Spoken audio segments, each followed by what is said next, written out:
The United States of America has a landmass of 3.8 million square miles and a population of 325.7 million. Syria, which is officially known as the Syrian Arab Republic, has 18.4 million people with a landmass of 72,000 square miles. The US dwarfs Syria in terms of size and population, but how does that translate to the military capability of these two nations? That's what we'll be exploring today in this episode of the infographic show, USA vs. Syria. The most recent figures we could find for the Syrian defense budget are from 2011, with a figure of $2.5 billion.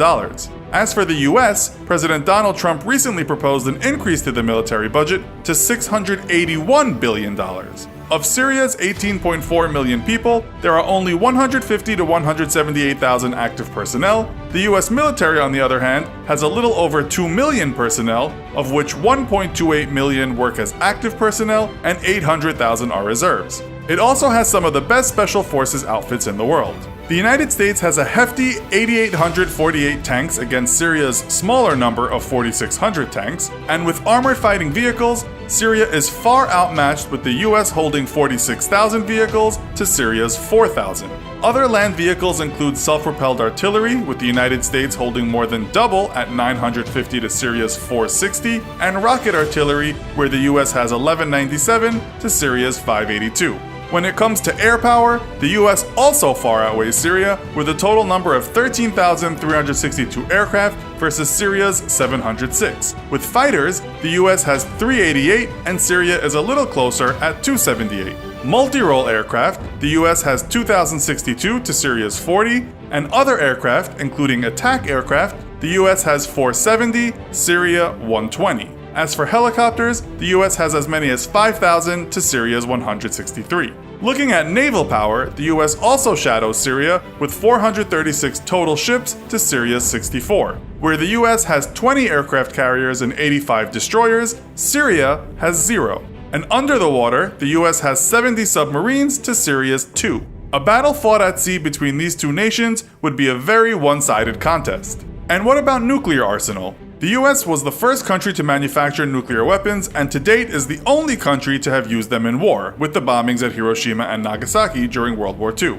As of 2017, according to the Federation of Nuclear Scientists, the US has a total of 6,800 usable warheads, of which 1,800 are deployed, 4,000 are stockpiled, and 2,800 are retired. Though at one time it's thought Syria did seek to develop nuclear weapons with help from North Korea, in 2007 the Israeli Air Force destroyed its plutonium production reactor, and Syria is not known to have any nuclear warheads. Oil is also an essential ingredient when it comes to fighting and winning wars, and an abundance of fuel is required to power tanks, aircraft, and warships. Current figures for Syria are hard to find with the civil war that's being fought, but as of 2012, consumption was 258,800 barrels per day, production was 182,500 barrels per day, and reserves were 2.5 billion. The United States, on the other hand, consumes an average of about 19.9 million barrels per day, they produce 9.3 million barrels per day, and have, in reserves, about 35.2 billion barrels. Another factor of strength when fighting wars is the number of overseas military bases a country has. The US outnumbers all other countries in this area and still maintains nearly 800 military bases in more than 70 countries and territories abroad.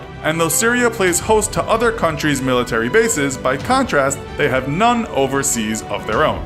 Who you partner with is also important when it comes to combat, and today the US maintains military alliances with as many as 60 countries, including the mighty NATO military bloc in Europe, Israel and a string of Gulf countries in the Middle East, Japan and South Korea in East Asia, and Australia in the South Pacific. Since the ongoing civil war, Syria has been increasingly isolated from countries in the region and the wider international community. Syria does continue to foster good relations with its traditional allies, Iran and Russia, and in total has 38 allied connections. That's a brief comparison of the US and Syria's military capability. Do you think Syria could even stand a chance? If so, under what circumstances? Let us know in the comments. Also, be sure to check out our other video called Russia vs. the United States. Thanks for watching, and as always, don't forget to like, share, and subscribe. See you next time!